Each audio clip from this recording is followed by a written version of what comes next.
Regina Daniels, 16, stands alone under harsh stage lights in her high school auditorium, her heart pounding so loud she can barely hear the opening bars of her music. She breathes in deep, fixes her eyes on a spot at the back of the room, and begins to dance. Her body moves with desperate precision, each step a lifeline, each spin a fragile hope. But halfway through, an ugly sound cuts through the music. A short, cruel laugh from the front row. Heads turn. Someone gasps. Amira's stomach drops. She looks down just in time to see her right shoe split completely open at the toe, the cheap material giving way, tape flapping with each step. Murmurs ripple through the audience. Janelle Hart, draped in designer everything, leans forward with her phone, recording and whispering loudly. She came here in those. Another girl snickers. Amira's face burns hot. Her body trembles. But somehow she keeps dancing, finishing her final turn with tears glistening in her eyes. The music cuts. Silence. Then a scattering of polite claps, awkward and half-hearted, echoing through the huge room. Amira dips her head in a stiff nod and rushes off stage, throat tight. Backstage, she collapses onto a folding chair, sobbing into her hands. A kind teacher places her battered backpack beside her and murmurs something gentle, but it barely registers. Pulling up her hood to hide her face, Amira slips out into the cool evening, hugging her arms tight around herself. The long walk home feels longer than ever, each step a reminder of the hole in her shoe and in her heart. Meanwhile, somewhere behind her, a video is already hitting social media feeds. The caption is vicious: when poor kids try to act rich. By the time Amira turns the corner onto her street, her humiliation is no longer confined to a single school auditorium. It's spreading like wildfire. Amira's world is a small, weary corner of the city, wrapped up in the cramped one-bedroom apartment she shares with her mother, Denise. The place smells faintly of cleaning supplies and leftover takeout. Boxes of discount detergent are stacked in the kitchen because buying in bulk saves a few precious dollars. Their old couch sags in the middle, worn down by Denise falling asleep. On it night after night, still in her work uniform. Denise works 2 grueling jobs, scrubbing office bathrooms by day, guarding a construction site by night. Her eyes are soft and kind but perpetually rimmed with fatigue, her hands cracked from harsh chemicals and cheap gloves. Ever since Amira's dad walked out when she was 5, it's just been the two of them, patching together a life out of love, stress, and overdue bills. Amira tries to help in small ways. She works part-time sweeping hair and folding towels at a local salon, saving every tip in a tin can under her bed. But deep down, her heart isn't in nail polish or shampoo, it's in dance. Her tiny bedroom is plastered with printouts of famous choreographers and still shots from viral performances she's watched 100 times on YouTube. Her notebooks overflow with stick-figure diagrams of routines she's made up herself, arrows and counts scribbled in the margins. Most nights, when her mom is grabbing a nap before her next shift, Amira pushes the coffee table aside and practices barefoot so she won't wear out her only pair of sneakers, the same pair that betrayed her on stage. At school, she floats on the edges. Her clothes never quite fit right. Her phone is an old hand made down with a cracked screen, and lunch is often just a carton of milk so she can stash her few dollars for new dance shoes. She's learned to keep her head down, but the talent show changed all that. Janelle Hart's sleek ponytail, perfect skin, mother on billboards for city council, found new sport in humiliating her. Ever since Amira accidentally upstaged her in pay with a spontaneous spin that made the class cheer, Janelle's eyes have narrowed into mean little slits whenever they meet. The video from the talent show is Janelle's crowning revenge. It's everywhere now, captioned with cruel jokes about goodwill, couture, and dreams bigger than her wallet. The comments tear at Amira's fragile confidence. Each time she unlocks her phone, she's hit with another notification, another reminder that her humiliation is public, permanent, and apparently hilarious. She starts skipping lunch more often, telling herself every dollar saved is one step closer to decent shoes. Even as her stomach growls through afternoon classes, when the apartment feels too tight, and the laughter from the internet too loud, Amira slips out into the night. A few blocks from home stands an old warehouse with busted windows and graffiti scrawled across its bricks. Inside, it's dusty and silent, except for the echo of her feet on concrete. Here, she's free. She cues up music on her cracked phone, closes her eyes, and dances like the world isn't watching. In this hollow shell of a building, Amira's spirit stretches past its bruises, reaching for something that feels like hope. One muggy afternoon, Amira finds herself once again in the cavernous hush of the abandoned warehouse. Sunlight filters through broken windows in dusty beams, catching motes that swirl around her as she dances. Music blares softly from her phone, its tinny speaker no match for her energy. Her feet slap against the cold concrete, sending tiny shocks up her legs, but she doesn't care. Sweat pours down her back. Her breath comes in sharp gasps, yet her body moves with a fierce, aching grace. For a moment, she isn't the girl from the cracked apartment, the butt of online jokes, the kid with taped-up shoes. She's weightless, limitless. Across the room, behind a stack of rusted metal crates, Malik, a freelance videographer, adjusts his camera with wide eyes.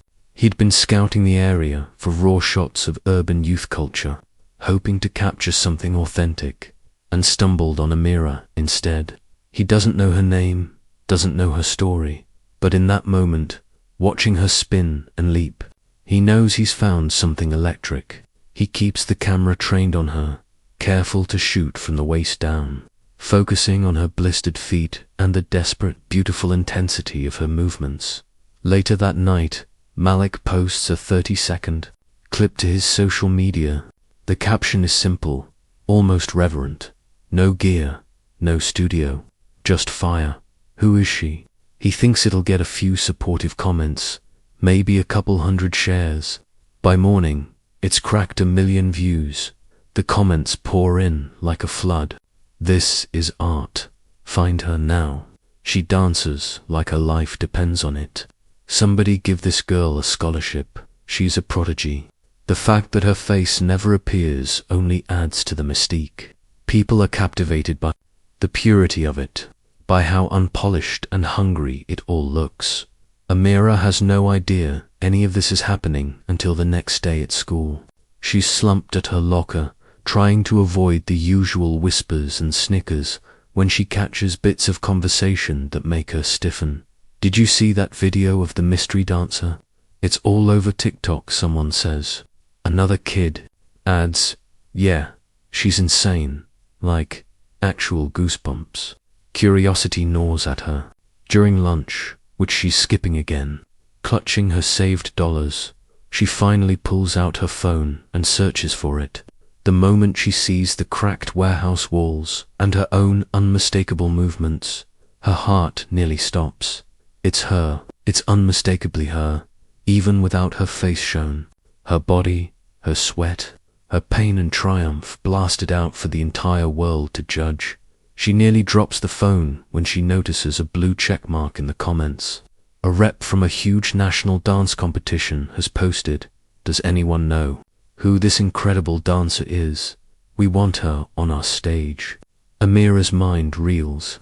Her first instinct is fear of exposure, of mockery on a scale even worse than Janelle's viral video. But then something like wonder creeps in. Could this be real? Could someone actually see her not as a joke, not as a charity case, but as a genuine artist? Her heart races with a fragile, impossible hope, tangled with terror. For the first time in her life, the door doesn't just seem closed and locked.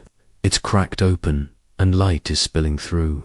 All she has to do is decide if she's brave enough to step through it. Amira's hands shake as she scrolls through Malik's contact page, until she finally gathers the courage to message him.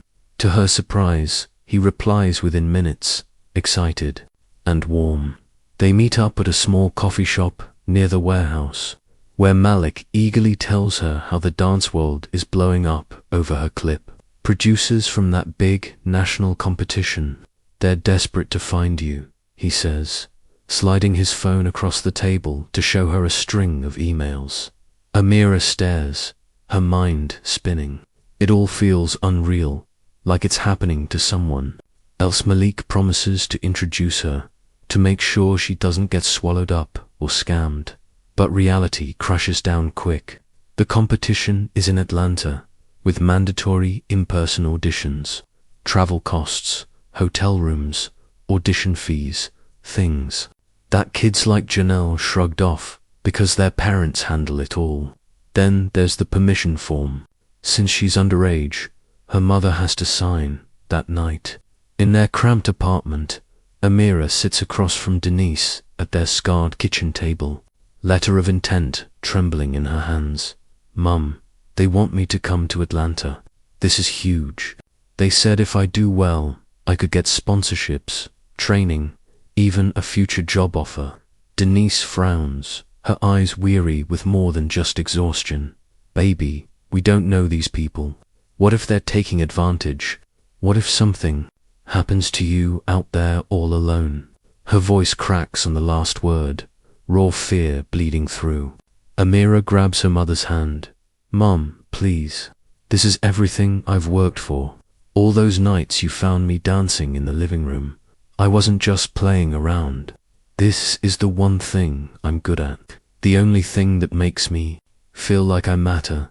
Denise looks like she might cry. She closes her eyes, breathing deep. When she opens them again, she nods, barely. I'm trusting you, and I'm trusting God to keep you safe. Just promise me you'll be careful. 2 weeks later, Amira boards a crowded Greyhound with nothing but a beat-up duffel bag and her mother's whispered blessing in her heart. The bus rumbles down endless highways, and Amira watches the world blur by, both terrified and elated. When she finally arrives at the convention center in Atlanta, her excitement evaporates. The place is crawling with dancers in sparkling costumes, pulling matching luggage sets, stretching with their private coaches. Makeup artists flutter around them like brightly colored birds. Even the parents look glamorous, huddling over expensive coffees and glossy schedules. And there, impossibly, is Janelle. Her hair done in intricate braids laced with gold thread, draped in a rhinestone leotard that probably costs more than 3 months of Amira's rent. Janelle's mouth falls open, then she smirks, leaning over to whisper something to her mother. How did you even get here? She sneers when she passes.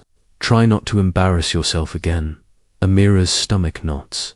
She changes in a dingy restroom stall, pulling on simple black leggings and a fitted tank top. She pins her number to her chest with trembling hands, staring at her reflection. No sparkle, no sponsor logos, no safety net. Just her. When her turn comes, she stands before the judges, 3 stern faces behind a long table. One flips through her form. So, no formal training, no dance school at all. Amira swallows, heat rising to her cheeks. No, sir, I've just practiced on my own. Wherever I could find space. There's a pause. One judge raises an eyebrow. Well, impress us. The music starts. For one breathless second, fear claws at her throat. Then she closes her eyes and moves. Every long walk home, every skipped meal, every snide laugh in the hallways. Every night her mother worked 2 jobs so she could have a chance. It all floods out through her body. She dances like she's fighting for air, for a heartbeat, for her very soul. When the music cuts, she stands there, chest heaving. For a long, terrifying moment, the judges say nothing. Then the woman in the middle leans forward. Thank you, Amira. That was remarkable. Backstage, she collapses onto a folding chair, drained to her bones. Around her, dancers chatter and giggle, checking their social feeds. Amira just sits there, clutching her chest, trying to slow her racing heart. That night, curled up in her budget motel bed, she checks the competition's website. The list of finalists is posted. Her name is there, clear as day. Amira presses a shaking hand to her lips, tears spilling. For the first time, the dream isn't just a dream. It's alive, breathing, waiting for her to claim it. The night of the national live broadcast finals buzzes with energy. Cameras rolling, crowds filling the grand theater with electric anticipation. Amira steps through the backstage doors, clutching her mother's hand one last time before she's escorted to the competitor area. Her costume is simple, a flowing pale fabric Denise stitched together in late nights after work, and on her feet are a pair of brand new but modest white sneakers donated by a kind local boutique that heard her story. She feels awkward among the glitter and designer brands, but she holds her head high. Across the bustling prep area, Janelle lounges on a plush chair surrounded by her team, shimmering in a custom crystal bodysuit. When she spots Amira, she lifts her phone and giggles with her stylist, deliberately snapping a photo. Moments later, on her IG story, guest charity cases made it to TV too. Amira sees it. Her stomach twists, but instead of crumbling, she breathes deep, lets the pettiness roll off her. She didn't come this far to be rattled by old bullies. Then, as she waits in the wings for her name to be called, her phone buzzes. It's a message from Ms. Harper, her school counselor back home. A simple line that hits her like a lightning bolt. That first video of you dancing in torn shoes. Someone reposted it, side by side with clips of you rehearsing here. You've become a movement. Thousands of kids are posting their own taped shoe dances for you. People are rooting for you everywhere. Amira's eyes flood. She swipes at her cheeks just as a stagehand signals her forward. Out on stage, the massive theater dims, a single spotlight finding her small figure in the center. A hush falls. Then the host's voice booms. Next up, from Houston, Texas, Amira Daniels. The music starts, low and haunting, building with each breath she takes. Amira begins to move, telling her story the only way she knows how. Her arms sweep wide, reaching for something just out of grasp, then pulling close as if clutching old wounds. She drops low, brushes her fingers to the stage floor, remembering cold warehouse cement under her feet, then rises higher, spinning, with raw force, eyes shut tight. As the beat quickens, so does her intensity. She throws herself into powerful jumps, lands with precise grace, her face etched with every ounce of pain and triumph she's ever known. The lights catch on her shoes, clean but humble, and the camera zooms close, capturing a flash of white against the dark stage floor. In that instant, she thinks of the cracked, taped sneakers back home, and her heart soars. When the final note fades, Amira drops to her knees, breathing hard. Silence. Then a roar explodes through the auditorium. The crowd rises to its feet, a tidal wave of cheers and applause washing over her. She glances off stage to see Janelle frozen, her mouth slightly open, her glittering hands clutched over her chest. Later, under the brilliant stage lights with all finalists lined up, Amira is announced as third place. Cheers ring out, and Janelle, who takes second, barely masks her fury. But it hardly matters, because moments after the confetti falls, a poised woman in a dark suit pushes through the backstage throng. She finds Amira still catching her breath by the water cooler. "Miss Daniels, I'm with the East Coast Conservatory. We watched you. Tonight watched the entire world watch you. You don't need to win first place to prove anything. We'd like to offer you a full scholarship to our academy. Room, board, intensive training, everything." Amira's jaw drops. Her hand flies to her chest. Are you serious?" The woman smiles, warm and certain. "We've never been more sure of anyone." In that instant, everything cracks open. The long nights in the warehouse, the humiliation of torn shoes on stage, the tight, hungry days saving every penny, they all swirl together into this single breathtaking moment. Tears spill hot down Amira's face as she nods. Unable to find the words, she thinks of her mother, waiting nervously beyond the curtain, probably clutching her phone like a lifeline.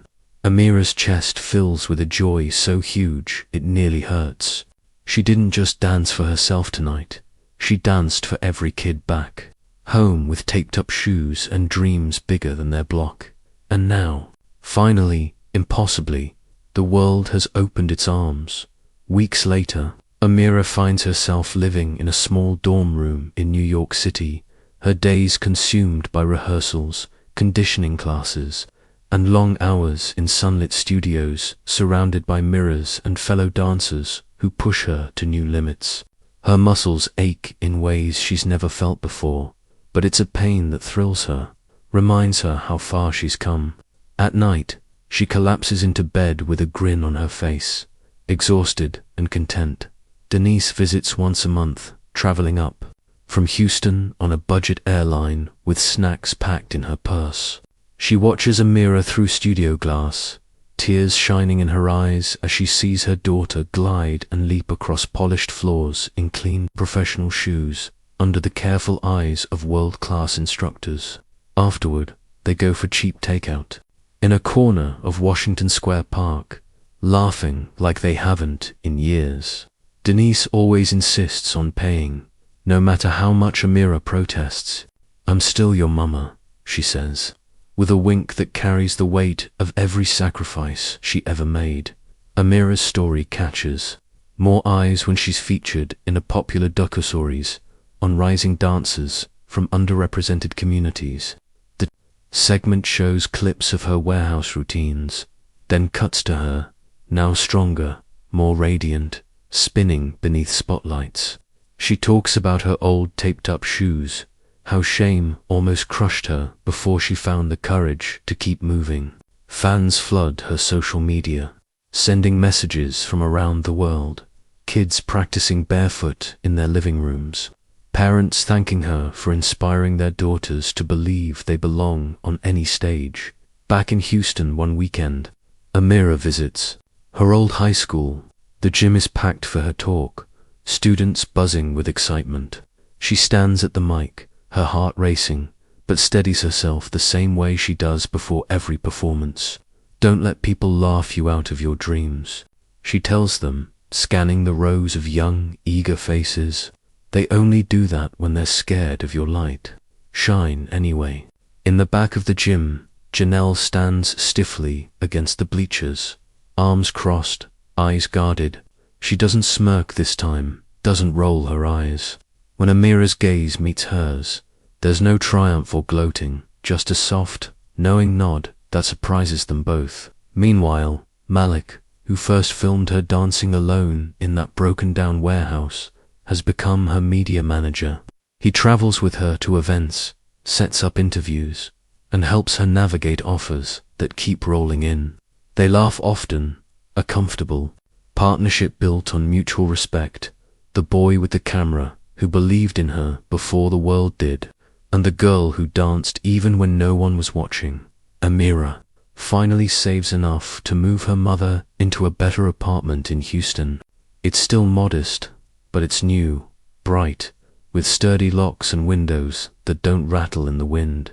Denise cries the day they sign the lease, hugging Amira so tight she can't breathe. "I never wanted anything more than to see you safe and happy," she whispers, standing in her own small studio in New York. Amira looks at herself in the mirror, older, stronger, unburdened. She starts to dance, no weight of shame clinging to her feet, no fear of what people will say, just music and breath and joy. For the first time, she truly feels like she's dancing not to escape her life, but to celebrate it. A new video drops online, opening with a slow, deliberate zoom on a pair of battered sneakers, the old, taped-up ones that once split open on stage, now resting inside a a sleek glass case on a simple pedestal. A small plaque reads, "The shoes that started it all." Then the frame cuts to Amira, a little older, her hair pulled into a neat bun, her smile radiant with purpose as she unlocks the doors to the ground up, the bright new studio she's built in the heart of her old neighborhood. Kids chatter and laugh as they rush past her, barefoot or in scuffed-up shoes just like she once wore. As she walks through the airy rooms, mirrors catching sunlight, Amira's voice flows over the scene. "They laughed at my shoes," she says, her tone soft but unshakable. "But they never looked up to see I was dancing my way out." The final shot settles on the center of the studio floor, where a little girl with dark braids and sneakers, bound in clear tape steps, nervously into the spotlight of the open space. Amira crouches nearby, clapping in gentle rhythm, her eyes sparkling with encouragement. The girl takes a deep breath, then begins to dance, small feet sliding and turning, her grin growing with every move. Amira rises, still clapping, surrounded by the joyful noise of kids finding their own stories, their own escapes and triumphs. The camera lingers on this tender scene, a teacher lifting others, just as she once lifted herself, before fading slowly to black, leaving only the echo of laughter, music, and hope.